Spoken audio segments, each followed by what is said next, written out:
이걸 전체적으로 한번 정리하면 이제 중국의 세계 패권 전략이 정리가 됩니다.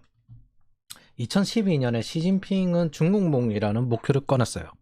12년부터 중국몽을 시작을 했고, 그리고 어느 정도 정치 쪽의 정리가 끝나가면서 2017년에 신시대 중국 특색 사회주의라고 당의 노선을 정합니다.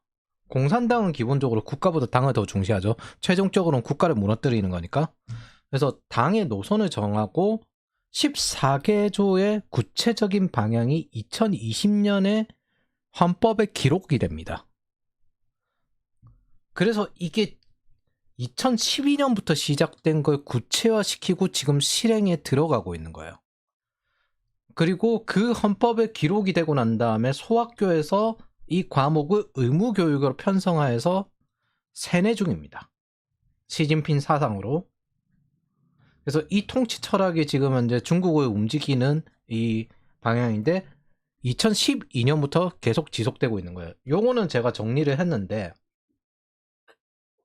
중요한 거는 저게 아니라 흐름이에요.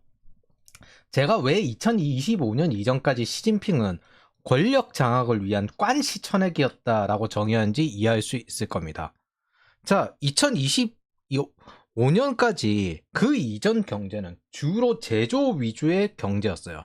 그리고 난 다음에 부동산으로 제조업은 노동 집약적 경제잖아요. 그러다 보니까 그 옆에 건설 경제까지 같이 갑니다. 즉 서비스업 소비시장 경제로 넘어가지 못한 상태였어요.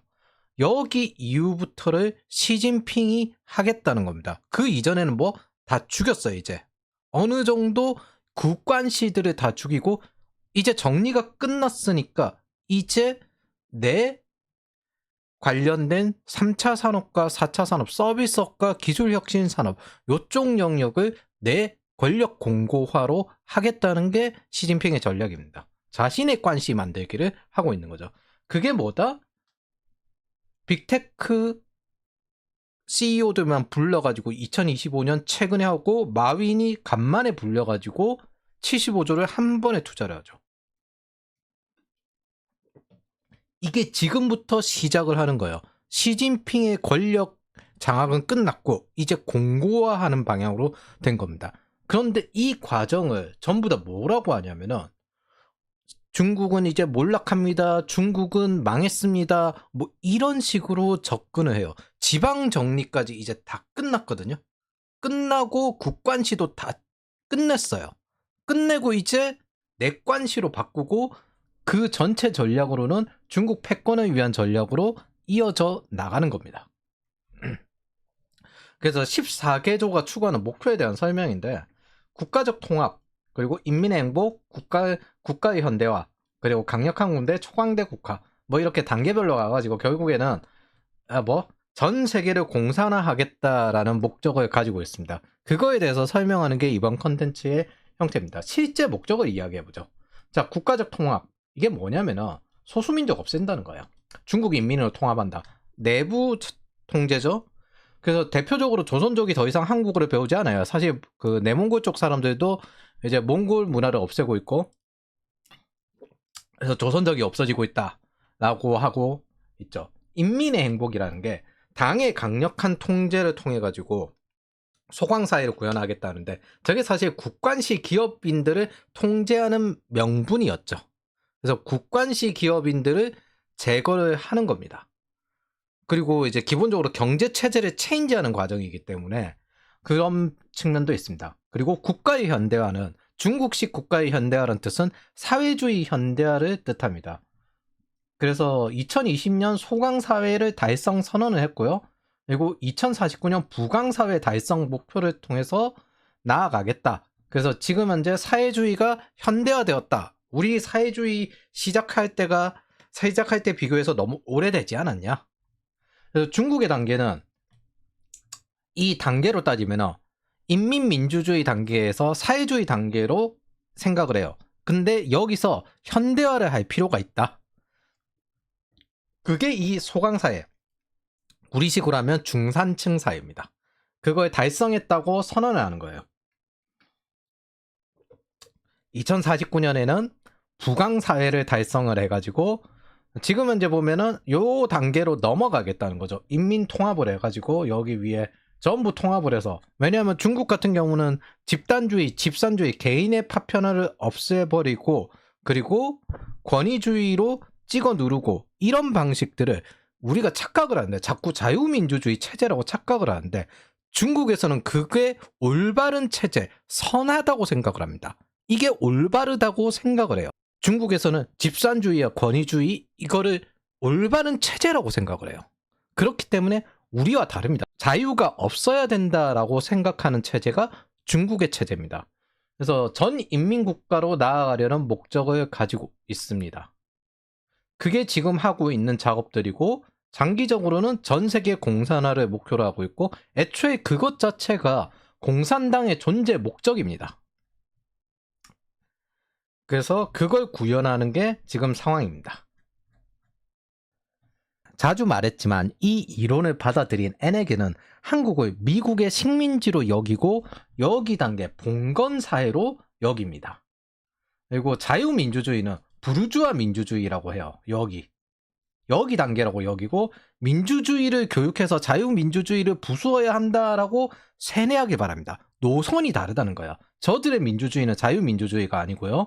자기네들 민주주의 교육이라는 개념은 이걸 세뇌해가지고 요 인민민주주의, 사회주의 요렇게 나아가 최종적으로 전 세계 공산주의 단계로 가야 된다고 생각하게 만드는 게 맨날 하는 민주주의입니다. 중국도 민주주의가 지켜져야 된다 그렇게 심심찮게 이야기하거든요. 걔네들 거수투표하잖아요. 북한도 마찬가지예요. 민주주의가 소중하고 지켜져야 된다 이야기합니다. 근데 걔네들이 말하는 민주주의는 우리가 생각하는 자유민주주의가 아닙니다. 쟤네들과 우리의 국가관과 가치관이 완전히 달라요. 세계관이 애초에 다르기 때문에. 자, 그럼 강력한 군대는 뭐냐? 레닌은 목적이 세계혁명을 통해서 글로벌 공산화를 추구했죠. 최종적으로 이거에 도달해야 되니까 그 과정에서 전쟁은 필연적이라고 봤습니다. 그런데 스탈린 같은 경우에는 야, 이게 좀 힘드니까 일국 사회주의로 가자. 소련 내에 공산주의를 완성하자. 이렇게 목표로 삼습니다. 그리고 그거에 반대해가지고 튀어나온 게 트로츠키예요. 테러를 해서라도 전 세계 공산화 혁명을 이루어야 된다. 우리나라에서는 신트로츠키주의자들이 노동자 연대 그쪽 계통이죠. 팔레스타인 국기 들고 있는 그쪽도 극자이긴 한데 소수라 가지고 그게 티가 안 나는 거지. 어쨌든 목적은 같아요. 그리고 중공의 존재 목적도 똑같습니다. 전 세계 공산화. 마르크스 레닌주의의 최종 단계는 글로벌 공산화예요. 지구상의 공산당이라는 목표 자체가 전 세계 공산화를 위해서 존재하는 겁니다. 전 세계가 공산당으로 독재가 되면 어떻게 된다? 한순간에 국가와 계급이 없어질 것이라고 여기는 겁니다. 그게 이 초강대 국가예요. 평화롭고 국제적인 환경을 통해서 중국인과 전 세계 다른 사람 사이에서 공통된 운명을 설정한다. 운명 공동체. 근데 그게 공통된, 이게 진짜 무서운 소리거든요. 이게 14개조에 13번째 있어요. 이게 최종적인 목표라는 겁니다. 이게 진짜 무서운 소리입니다. 운명 공동체. 마르크스주의와 전체주의를 이해하지 못하는 사람들은 팍스 시니까 중국의 이제 팍스 시대 요걸 뜻하는 거구나 라고 생각을 할 텐데, 다시 말하지만 공산당의 존재 목적은 세계혁명, 글로벌 공산화입니다. 전 국가가 공산화되면 국가와 계급이 소멸할 것이라는 결정론을 따라요. 그러면 저들이 원하는 건 여러분들이 생각하는 패권국이 아니라 공산주의로 세계 정복을 한다는 목적을 가지고 있습니다. 그 존재 목적이 공산당이에요. 그럼 그 세계 정복 상태는, 자, 상무위원 왕후닝의 글을 보면 뻔히 알겠죠. 집단주의, 권위주의에 패배한다. 뭐 서구식 민주주의는. 이들은 자유주의의 흔적은커녕 개인의 파편화를 막는 게 목적입니다. 집산주의고 권위주의고. 이게 얘네들 입장에서는 올바른 국가관이에요. 우리와는 완전히 달라요. 그래서 가장 먼저 한 게 뭐냐면 사상의 자유를 어느 대학에 삭제를 하고 그 비판자들은 지금도 사라지고 있습니다. 이게 중공 입장에서는 올바른 통치 방법입니다. 그리고 그게 옳다고 생각을 해요.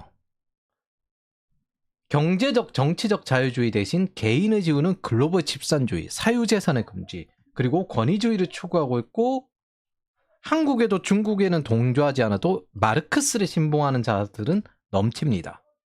그리고 한국도 그렇게 되어야 된다고 생각하는 X86세대, NIPDR 노조, 그리고 공천단급에 속하는 청년 단원들이 존재합니다. 노선은 같아요.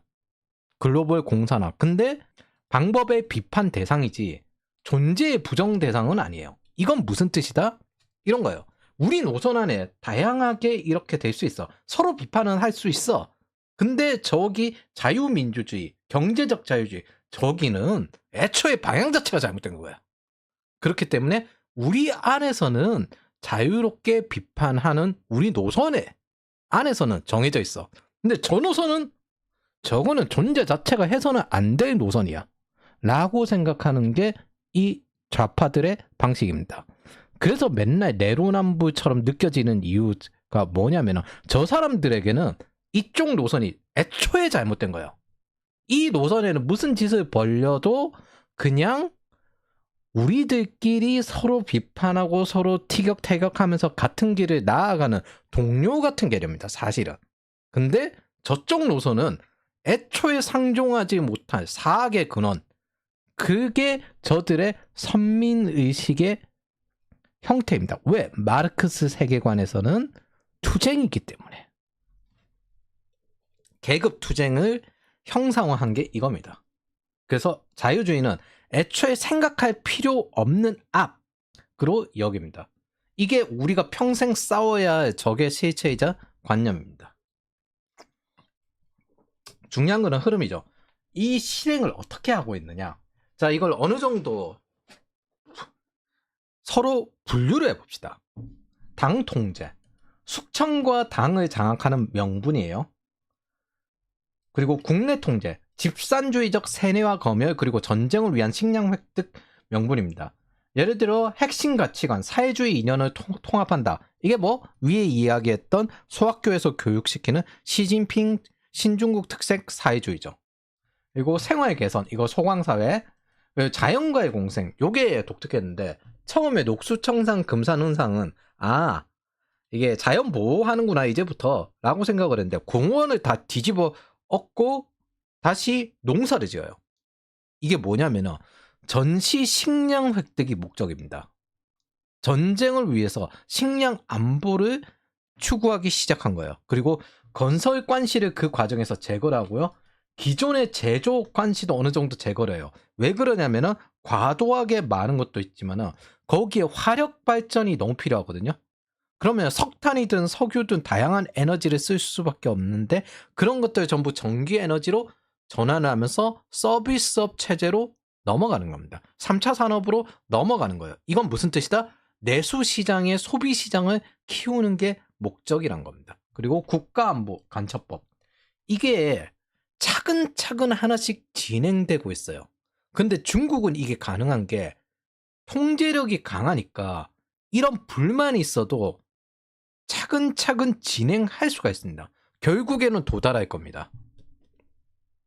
그래서 보면은 중국 밥그릇은 중국 곡물로 하면서 식량 안보를 강조합니다. 상당 부분 브라질과 미국에 의존하는 식량 구조를 가지고 있습니다. 이거 어느 정도 수준이냐면 러시아와 그 다음에 그 동남아시아권을 전부 다 중국의 통제력 안에 넣어도 자급자족이 안 돼요. 에너지와 식량이. 그 정도 수준입니다. 두 번째는 농사를 짓겠다고 하니까 무슨 문제가 생겼냐면 지하수가 말랐어요. 중국의 지하수. 그래서 수자원이 부족하잖아요. 전기자원도 부족하고. 그래서 인도 차이나 반도에 젖줄이 있거든요. 이 메콩강. 메콩강 상류에 댐을 쌓아가지고 메콩강을 말려버리고 있습니다. 그리고 이제 인도 쪽에 속하는 그쪽에도 댐을 쌓아서 말려버리고 있어요.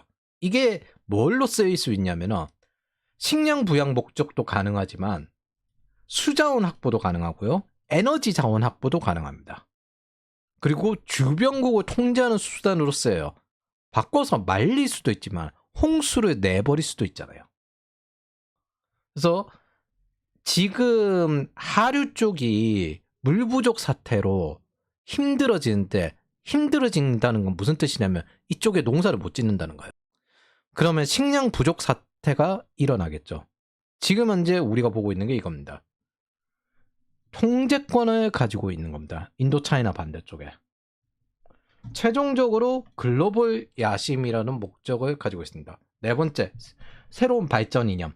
이게 뭐 기술과 데이터 자본주의 시대가 된 상황에서 수출 의존 구조를 이중 모델이란 걸로 해서 국외 국내 이렇게 돌려서 내수 비중을 간단히 말하면 늘리겠다는 겁니다. 근데 중국의 내수 비중이 원래 작았냐? 중국의 내수 비중은 정확히 이야기하면 기존의 건설, 인프라 같은 정부 투자 쪽이었습니다. 건설, 인프라, 제조. 이건 무슨 뜻이냐면 정부 돈을 써가지고 돌린 거였고 지방정부 부채가 그래서 많았던 거예요. 우리도 사실 크게 비슷하긴 한데 이거를 소비시장 활성화로 바꾸겠다는 겁니다. 민간 기반으로 전환하는 게 목적입니다. 그래서 2009년에 수출 비중이 35.4%였거든요. 2019년 수출 비중이 17.4%입니다. 중요한 거는 소비 비중이 낮아요. 아직까지는. 그래서 소비 비중이 40%, 나머지 60%는 부동산 인프라, 공장 정부 투자. 공장의 정부 투자, 정부 자금으로 돌아가는 거였거든요. 빚으로의 성장. 이게 그 배경인데 이 소비 비중을 높이겠다는 겁니다. 사실 우리나라도 하려는 게 저거죠. 소득주도 성장이니 뭐니 결론은 국내에서 돈 많이 쓰라는 거죠. 여러분 돈 쓰지 마십시오. 지금 이거 30대가 소비를 안 하니까 디플레이션 오는 거거든요. 아끼십시오. 추경 어쩌고 저쩌고 하면 이거 하겠다는 겁니다. 헛짓거리입니다. 그래서 소비 촉진 전략을 2022년부터 지금 진행하고 있어요. 내수시장 확대 전략. 관련 자료는 제가 이제 넣어놨습니다. 중국이 몰락한다 이거에 대해서 저는 별로 믿질 않는 게 2024년에 중국은 수출 중심 경제는 한계에 직면했다 이 이야기를 하거든요. 근데 그 전에 이미 준비를 하고 있었어요. 2022년. 그리고 그 이전에 소강사회 부분도 이미 준비를 다 하고 있었고 이거는 이제 정리가 끝났으니까 교통정리가 끝났어. 이제 나의 단일 체제야. 본격적으로 내수시장 키워볼까? 라고 이 안에서 자유롭게 풀어두는 겁니다. 특히 이게 뭐에서 쓰일 수 있냐면 에너지 문제가 인도와 비슷해요. 제조업은 석탄, 석유 등 다양한 에너지 쓰는데 중국이 에너지 자급이 안 돼요. 러시아가 아무리 있어도 에너지 자급이 러시아를 아예 그냥 자기 땅으로 만들어서 자급이 안 돼요. 근데 데이터 센터는 오직 전기만 사용하거든요. 바꿔 이야기하면 인도 같은 경우도 석탄도 겨우 쓸까 말까 하는 수준이라서 그래서 데이터 센터만 늘리는 겁니다. 전기만 사용하는 거는 이거는 수입 의존도가 적으니까. 그래서 에너지 자급이 부족한 국가도 상대적으로 부담을 느끼지 않는 게 IT 혁신 분야입니다. 이건 그러면 뭘로 가요? 댐, 태양광, 러시아 농축 우라늄 가져올 수 있는 원전. 그래서 중국이 태양광이라든지 전기차라든지 이런 거에 집중하는 겁니다. 에너지 자급률 때문에. 즉 국관시를 죽인 건 사실 정부 돈과 부족한 중국 자원을 써대는 자들을 죽이는 게 돼요. 중국의 전체적인 전략은요. 전기 위주의 경제, 서비스업 체제 그렇게 전환하는 목적을 가지고 있습니다. 그렇게 돼서 기술 자본주의, 데이터 자본주의까지 이어나가겠다는 거예요. 이거를 일반적인 자유주의 국가에서는 정권이 바뀔 만한 고통을 겪으면서 넘어가는 거거든요. 근데 저기는 아예 잘라내고 갈 수 있다는 게 특징입니다. 숙청이에요.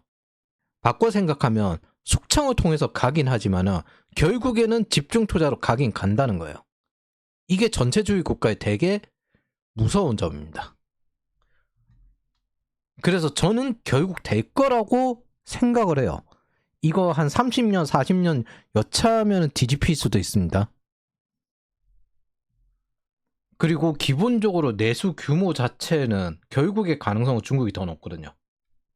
대만 통일을 하면요. 에너지 수입로를 차단해서 동부가 목줄을 잡을 수도 있고 태평양 진출도 할 수 있고 그 교두보가 여러 가지 써먹을 수 있는데 우리가 기본적으로 대만 통해 가지고 동북아 쪽에 일본과 그 다음에 한국이 에너지 수입을 하거든요. 거기에서 목줄이 잡혀요. 그리고 위에서 이야기했던 인류 운명 공동체, 중국 주도의 질서를 하겠다는 거죠. 글로벌 공산주의 최종 달성을 목표로 하고 있습니다. 이걸 굳이 운명 공동체라고 할 이유가 없어요. 이거 보통 세계 정복 비스무리하게 노리는 신질서 만들 때 하는 소리입니다. 전체주의 국가들이. 그리고 강한 군대, 세계 인류 군사력. 이게 뭐 도련선을 통한 대양 해군화. 이걸 달성하려면 이게 돼야 됩니다. 그것들에 대해서 설명을 할 겁니다. 자, 도련선 전략이에요. 이게 2013년에 이야기한 거거든요. 취임한 지 1년 됐잖아요. 그래서 태평양은 미중 두 나라 모두를 수용할 수 있을 만큼 넓다. 그래서 이렇게 꺼요. 자, 이게 강한 군대 중국몽을 실제로 연결하는 거고 이걸 상업과 연결한 게 1대1로입니다. 그래서 2015년 국방백서에서 이걸 공식화하면서 대양해군이 되겠다 전환을 선언을 하고 남중국해의 야욕을 드러내고 항모 취역하고 대만 해협 훈련도 증가시킵니다. 2024년에 서해도 당연히 이 범주 안에 들어가 있죠. 중국은 왜 이렇게 대양 해군에 집중할까? 러시아 인도차이나 반도를 아예 자기 걸로 장악을 하더라도 얘들은 에너지와 식량 작업이 불가능해요. 바꿔 이야기하면 러시아는 제재를 당해도 자급자족을 할 수 있는데 중국은 쉽게 자급자족이 안 되는 형태입니다.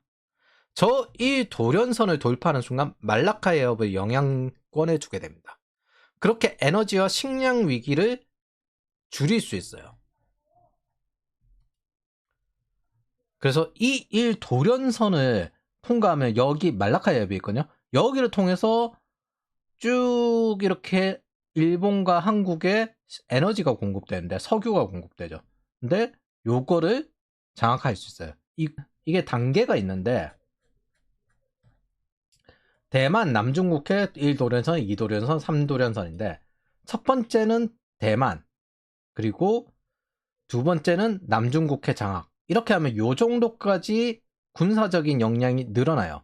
그리고 이렇게 1도련선을 돌파를 하면은 태평양으로도 넘어갈 수 있지만은 괌 기지 이런 쪽에 견제가 있긴 하지만 태평양으로도 넘어갈 수 있지만은 그 전에 에너지 수급에 대한 식량과 에너지 수급에 대한 안보를 장악할 수 있습니다. 그리고 이 도련선을 넘기면은 말 그대로 대양 해군을 달성하는 거고 그리고 다음 단계 미국의 직접적인 포격을 위한 3도련선까지 진행할 수 있는데 이 도련선이 되는 순간부터 이미 3도련선은 무의미해집니다. 그거에 대해서 왜 그런지 설명을 할 거예요. 파란색은 정치적 핵심이고 녹색은 경제적 핵심이고 빨간색은 군사적 핵심인데 대만 통일을 했다고 봅시다. 국내 정치의 정당성을 강화하고 시진핑이 일종의 영웅으로 달성이 됩니다. 이겼지 않냐? 내가 수복을 했다. 그리고 이게 동북아시아가 지금 현재 제일 군사력이 세잖아요. 아시아권에서. 동남아시아보다 솔직히 한국이랑 일본이 제일 세지. 거기에 목줄을 잡을 수 있어요. 에너지와 식량 수입 압박이 가능합니다. 그리고 바로 앞마당이었기 때문에 대만이 목에 걸린 가시였거든요. 근데 대만을 군사적인 교두보로 사용이 가능합니다. 두 번째, 남중국해의 영해를 장악하며 인도 차이나 반도는 육상적으로 장악이 가능하고요. 해상적으로 이제까지 장악이 가능한 겁니다. 무엇보다 여기에 세계 교역량의 3분의 1의 통제력을 가지고 있습니다. 에너지 안보가 강화돼요. 또 석유 시추도 그 안에서 가능하고 자국 에너지 수입도 가능하고 이게 남중국해를 장악하는 걸로 중국의 여유가 좀 많이 커집니다. 그리고 군사력 전개 능력도 강화 가능하고 여기까지가 자기 앞마당이에요. 제1도련선 이걸 뚫어야 되거든요. 이게 이걸 뚫는 순간 지역 패권이 자신들에게 전부 넘어옵니다. 어디까지? 한국 포함해서 지역 패권이 넘어와요. 제2도련선은 일본과 여기 호주까지 넘기는 거고 제3도련선까지 갔으면 이미 동맹은 다 붕괴했어요. 미국의 동맹은. 동아시아를 통제하는 지역 패권군이 되는 게 제1도련선의 목표입니다. 이렇게 되면 일본과 한국의 동맹 관계가 분열이 됩니다. 왜? 한국은 제1도련선 안쪽에 있기 때문에 위험해집니다. 그래서 미군의 군사적 봉쇄 돌파를 상징하는 거예요. 봐라! 미국을 이겼다. 저렇게 막아냈는데. 말라카해협을 완벽하게 통제하면서 오키나와와 필리핀을 넘을 수 있습니다. 여기 보면 자, 제2도련선까지 가서 이게 돌파됐으면요. 괌과 사이판이 미국의 군사기지가 있잖아요. 대양 해군이 이미 달성됐어요. 일본이 무력화된 겁니다. 그러면 이 상황에서 이 태평양의 열도들 가지고 군사 상업 이중용도 항만 네트워크가 가능해요. 자, 이게 넘어간 순간 여기 파푸아뉴기니 통해 가지고 전 세계에 다 갈 수 있습니다. 사실은 대양 해군이 달성된 거예요. 그래서 이렇게 되는 순간부터 이 태평양 전역에 우주 및 미사일 추적 능력이 향상이 됩니다. 이 단계에서 이미 끝났어요. 이 단계에서 이미 미국은 무력해집니다. 3도련선 되는 순간 직접적으로 공격도 가능하고요. 해양 패권도 완성이 되는데 이 단계에서 제2도련선에서 이미 끝났어요. 3도련선까지 됐다는 건 뭐? 이제 글로벌 군사 네트워크는 중국이 장악하는 겁니다. 각국의 미군 기지들 있죠. 사령부들이. 그게 중국 사령부로 다 바뀌는 겁니다. 이미 미국의 동맹 체계는 2도련선 뚫렸을 때 무력해져요. 다 잡아내고 난 다음에 3도련선으로 마무리하는 거에 가깝습니다. 그때쯤 되면 미국도 중국에 숙이고 들어올 거예요. 그래서 2단계를 뚫었을 때 미국의 동맹 체계는 이미 무력화된 상태가 됩니다. 미국의 대전략은 본토 공격의 가능성을 최대한 배제하려고 막은 건데 2도련선 뚫리는 순간 그때부터 본토 싸움이에요. 그리고 중국은 그걸 뚫고 태평양까지 도달한 게 됩니다. 이때쯤 됐으면 지구는 멸망했죠. 끝까지 싸우면. 저 상태가 됐을 때 중국의 질서가 전 세계 표준이 됩니다. 그리고 장기적으로 글로벌 공산화를 위한 목적이 가장 쉬워지는 거죠. 중국의 종합적 체계는 크게 이렇습니다. 독재 정치고 마르크스 레닌주의, 그리고 민족주의며 전체주의, 집산주의죠. 그리고 권위주의며 시장보다는 자원 약탈의 식민지주의에 가까워요. 지금 현재 라오스가 같은 인민민주주의 국가인데 거의 식민지급 비스무리하게 취급을 해요. 그래서 시장으로 물건을 파는 게 아니라 그냥 자원 약탈하는 거에 가깝습니다. 그리고 군국주의. 최종적으로 글로벌 공산주의의 실행을 목표로 하고 있는데 이게 특징이 뭐냐면 미국은 물자가 넘쳐 흘러서 시장이 필요한 건데 중국은 물자가 부족해가지고 자원이 필요한 거예요. 그래서 입장이 완전히 달라요. 그래서 중국은 1차 세계대전 이전에 식민지주의 하는 느낌이고 미국은 그 자유무역을 한동안 돌아서 시장을 찾았으나 지금 보면은 이제 팔아먹을 수 있는 시장을 동맹국 위주로 네트워크를 형성하려고 하고 있습니다. 애초에 중국에 지금 들어가지 말아야 될 핵심적인 여러 가지 장비들이 들어가고 있기 때문에 이거 외국에서 생산해서는 답 없다. 탑티어 기술들은 전부 다 미국에서 생산해야 된다. 이런 식으로 접근하고 있습니다. 그래서 인류 운명 공동체란 단어는 역사적으로 전체주의 국가들이 쓰던 이야기인데 요걸 기준점으로 전 세계를 일치화시키겠다는 거잖아요. 그렇게 운명 공동체를 만들겠다. 뭐 이게 사회주의 특유의 운명론 결정론적입니다. 우리가 생각하는 공동체주의가 아니에요. 전체주의자들이 공동체주의를 왜곡해서 이용하는 겁니다. 저거는 자발적인 참여를 하는 거거든요. 근데 전체주의자들은 자발적인 참여를 하지 않으면 죽여버리는 집산주의죠. 쟤네들이 말하는 민주주의도 인민참여 민주주의인데 참여하지 않고 반대를 하면 뭐예요? 죽여버리죠. 반대하면 닥치고라도 있으라고 하죠. 거수투표하는 쪽. 대한민국에서도. 스탈린의 일국사회주의에서 뭐라고 하냐면 세계 프롤레타리아 공동체라고 이야기했습니다. 인터내셔널이 제3인터내셔널이 코민테른이거든요. 이것들에 대해서 이야기를 하는 건데 전 세계 공산화를 목적으로 하고 있죠. 코민테른 자체가. 그리고 인류의 운명은 사회주의에 있다. 이렇게 이야기했습니다. 결정론적이죠. 이게 마르크스의 결정론이에요. 나치 국가사회주의. 국민 공동체, 민족의 운명 이야기하면서 세계 수도 게르마니아 이야기했습니다. 베를린 그거 고치면서 아리아인의 운명은 세계를 이끄는 것이다. 그리고 일본 제국 군국주의는 우리가 한 번씩 들어봤던 대동아 공영권, 얘네들이 동아시아 해방했다라고 하는 것들이 이건데 서구 제국주의 물리치고 공동 운명 아래에서 번영한다. 아시아의 운명은 하나다. 뭐 전체주의 특징이 운명 공동체를 이야기합니다. 식민지로 만들고 난 다음에 겉으로는 협력과 번영을 약속하는데 그 중심에는 착취하는 집단이 존재합니다. 그리고 그걸 지속하려고 인류의 운명을 하나로 묶는다는 이상을 내세워요. 전형적인 집산주의, 독선주의, 권위주의 그리고 좌파들의 전략이죠. 우리는 지금 이걸 마주하고 있습니다. 그리고 이게 중국의 진정한 목적입니다. 전 세계 공산화를 하면서 이 운명 공동체를 이야기하는 이유가 이것 때문입니다. 이 체제가 그리고 기준이 될 거예요. 전 세계의 기준. 문제는 중국은 자유주의를 혐오하고 글로벌 공산주의를 목표로 하고 권위주의와 집단주의를 우월한 체계로 여깁니다. 세뇌당했다라고 생각할 수도 있는데 저쪽은 아예 세계관이 달라요. 이게 올바른 것이라고 생각을 하는 겁니다. 그리고 미국처럼 식량과 에너지가 풍부하지도 않고요. 그래서 착취당할 겁니다. 자신들은 이게 올바르기 때문에 서구 사람들과 나는 달라. 나는 좀 더 우월한 사고관을 가진 사람이야. 이런 식으로 생각을 해요.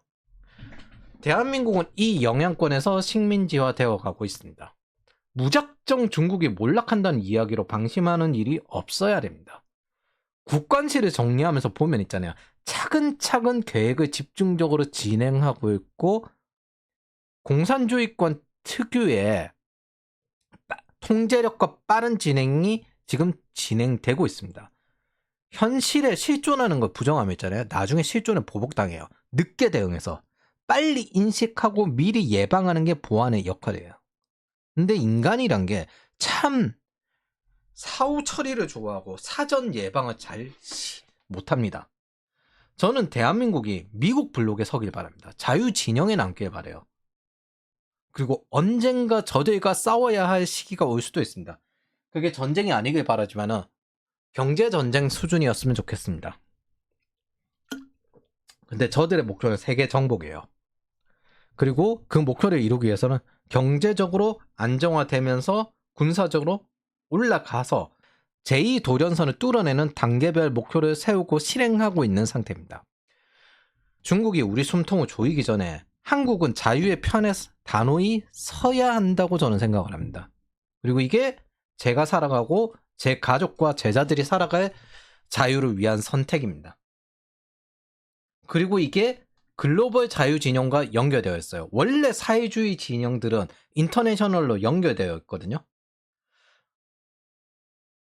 그래서 여기서 질문을 던져볼 수 있습니다. 여러분들은 자유 진영에 살고 싶은 게 아니라 자유를 위해서 싸울 수 있냐? 그리고 자유를 깨려는 책임 없는 자들에게 방어적 자유를 행할 수 있는가? 이제부터 중국과 단절돼야 돼요. 이걸 시험받게 될 겁니다. 거기에는 제 가족도 포함될 거고요. 싸워야 된다면 무조건 이겨야 돼요. 하대해진다는 개념이 이겁니다. 이거에 대해서 우리는 테스트를 받고 있어요. 책임 없이 자유를 누린 자들을 어떻게 할 것이냐. 중국의 팍스라는 개념은 우리가 지금까지 알아왔던 미국의 평화와 다릅니다. 중국이 패권국이 되면요. 중국의 정치, 사회, 경제 체제가 표준이 되고 중국인처럼 사고하고 행동하며 그게 당연한 것처럼 여길 겁니다. 그러면 쟤들의 목적은 전 세계를 똑같은 사고로 일치화하는 운명 공동체를 목적으로 합니다. 그리고 모두가 중국인처럼 되는 거고 그 사회, 정치, 경제 체제 안에 있는 거죠. 이건 반중, 협중이 아니라 싸울 만한 정치 철학이 됩니다. 저는 저게 싫습니다. 저걸 용납하고 싶지도 않고 저런 세상 속에서 살고 싶지 않습니다. 여러분들은 저들의 노선이 표준화된 세상에서 살 수 있습니까? 저는 아닙니다. 이거 단순히 대한민국 구하는 그런 수준이 아니에요. 저는 세계화 시대에 제가 받은 자유진영과 국가의 양심을 지키는 것뿐입니다. 근데 20대 그리고 30대 초반 여러분들은 솔직히 20대 내내 개고생했고 임금이 떨어졌어요. 그리고 30대 돼서 이제 자산도 떨어집니다. 착취와 압제만 받았어요.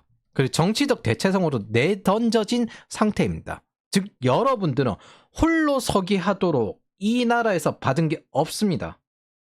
그거는 제가 작년에 취업 지도에서 말씀드렸어요. 그러니까 저는 싸울 테니까 여러분들은 생존에 신경을 쓰십시오. 다만 생각은 해두세요. 저는 그냥 제가 받은 거에 대한 양심 정도만 지키고 안 되면 튈 겁니다.